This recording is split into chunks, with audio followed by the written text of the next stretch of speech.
Olá, oitavos anos. Espero que todos estejam bem, com saúde, seus familiares também.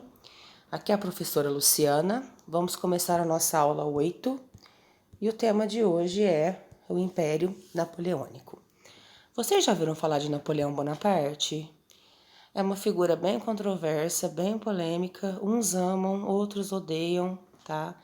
Mas de qualquer forma, ele é personagem de livros, né, da Sinfonia de Beethoven, de filmes, né? Ele é bem famoso. Acredito que a maioria de vocês já tem ouvido falar aí do Napoleão Bonaparte. Quem é Napoleão Bonaparte, pessoal? Napoleão, né? Ele era um general do exército, nascido na ilha de Córcega, que se tornou, né, um general francês, e ele entra no poder lá na França, né, a partir lá do golpe 18 Brumário, e ele põe fim, né, na Revolução Francesa. O governo dele está dividido em três partes: o consulado, que durou 5 anos, de 1799 até 1804, onde teoricamente, né, ele ocupava o cargo de cônsul e dividia esse poder com mais 2 cônsules, porém, na prática, ele governava praticamente sozinho. A parte do Império, né, que durou de 1804 a 1815, onde ele tacou terror na Europa e conquistou um monte de lugar na Europa, e o governo dos 100 dias, tá? O Napoleão, pessoal, ele era muito inteligente, tá? Ele era um exímio estrategista militar e por isso ele conseguiu aí, né, chegar ao poder lá na França em 1789, nos braços do povo, digamos assim, tá? Ele concentra o poder nas suas mãos e ele consolida a Revolução Burguesa na França com, né, a criação do Banco da França e os incentivos ao desenvolvimento industrial naquele país. O que ele faz? Ele reorganiza a educação francesa e dentro dessa educação ele acaba formando pessoas aptas a ver em Napoleão, né? A ver nele o grande salvador da França, o grande nome, né? Da França, assim, né? Porque é através de um sistema educacional que os governos podem controlar uma população, tá? Dentro do consulado, ele organiza a França internamente, tá? No período do Império, ele estabelece uma ordem interna, internacional para a França, tá? No consulado, ele faz o Código Napoleônico, né, onde ele já consolida essa reforma da Revolução Francesa, como eu falei para vocês, estabelece, né, avanços na educação, reafirma uma reforma agrária jacobina e estabelece uma moeda chamada franco e o Banco da França como principal aí, né, na França.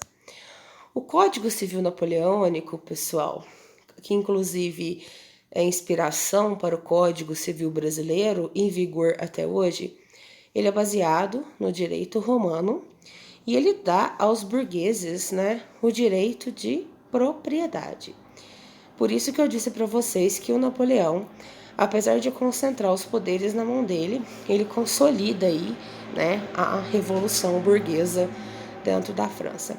Além disso, ele proíbe a formação de sindicatos, proíbe as greves e restabelece a escravidão nas colônias da França, como o Haiti, aqui na América, por exemplo.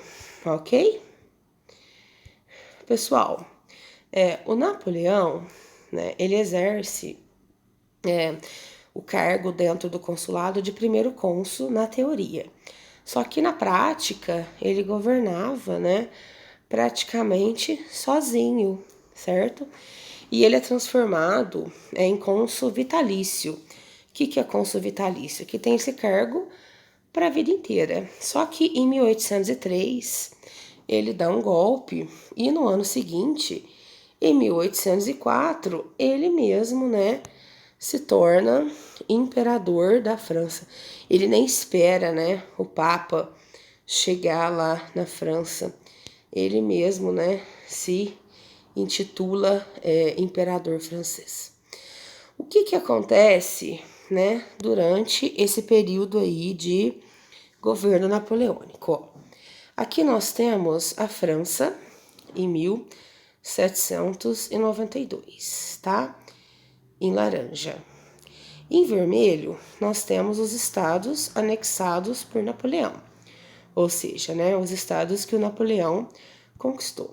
Já no mapa seguinte, nós temos o Império Napoleônico em 1812, tá? Nós temos o Império Francês de amarelo, riscadinho aí de vermelho, nós temos os territórios que o Napoleão ganhou, né?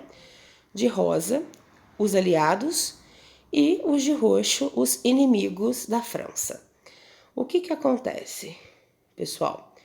O Napoleão, né? Quando ele começa o expansionismo, ele consegue conquistar um monte de país, tá?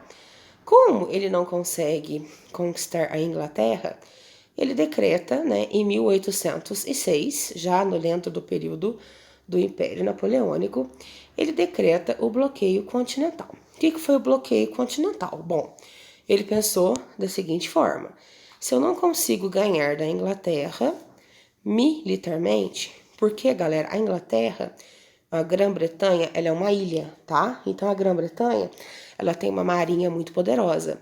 Então, apesar do Napoleão ter sido um gênio militar, ter tacado terror na Europa, ele não conseguia ganhar da Inglaterra, ele não conseguia ganhar da Grã-Bretanha. Então, ele, ao decretar, né, o bloqueio continental, o Napoleão pensa o seguinte: bom, eu vou proibir todos os meus países aliados. Aí eu volto aqui para vocês, né, nos rosinhas, ó, a Espanha, né, principalmente aqui a Espanha, todos os países da Europa continental, eu vou proibir de comprar da Inglaterra, tá? Lembrando vocês que a Inglaterra vivia, né, o período de Revolução Industrial. Se esses países de rosa, esses países aí riscadinhos, e os inimigos também não comprassem da Inglaterra, o que aconteceria com a Inglaterra nesse bloqueio continental? A Inglaterra ficaria enfraquecida financeiramente e o Napoleão poderia derrotar a Inglaterra e terminar aí de conquistar a Europa. Só que a França, ela não conseguia suprir os produtos industriais para os outros países da forma que a Inglaterra conseguia suprir, tá? Aí o que acontece? A Rússia, ela é o primeiro país, né, a descumprir o bloqueio continental. Porque qual que era a ameaça do bloqueio continental? O país que descumprir o bloqueio continental e comprar da Inglaterra, eu vou invadir militarmente com o meu poderoso exército. Aí o que acontece? A Rússia, ela descumpre o bloqueio continental, o Napoleão invade a Rússia, só que ele esquece, né, que tipo a Rússia é o maior país do mundo, um país gigantesco, onde o inverno chega a, sei lá, 50 graus negativos. Ele vai para a Rússia com 600 mil homens, né, e volta ali com 40, 50 mil soldados. Por quê? Porque os russos utilizaram a tática da terra arrasada. Eles destruíram tudo que podia ser útil para o exército napoleônico. Plantações, casas, armas, tudo que podia ser útil para o exército de Napoleão, os russos destruíram e o exército de Napoleão se vê derrotado, né? Sua primeira grande derrota é na Rússia. Essa derrota na Rússia, ela acaba com o mito da invencibilidade do exército napoleônico, né? E abre espaço, né, para outros países como a Inglaterra, a Rússia, a Prússia e a Áustria se unirem à Rússia para derrotar Napoleão, tá? Em 1814, essa galera aí, né, Inglaterra, Áustria e Prússia se unem, né, invadem Paris, ganha de Napoleão e ele é exilado, ou seja, ele é mandado embora para uma ilha chamada Ilha de Elba, né, que fica no mar Mediterrâneo. Só que ele foi para lá com a promessa de receber uma pensão em dinheiro, né, de 2 milhões de francos anuais e poder reinar ali na Ilha de Elba. E não ficaria preso lá, ele ficaria livre lá. Enquanto isso, na França, o rei Luís XVIII, que era irmão do rei guilhotinado, lembra dele durante a Revolução Francesa? Ele voltou para o trono e o que aconteceu?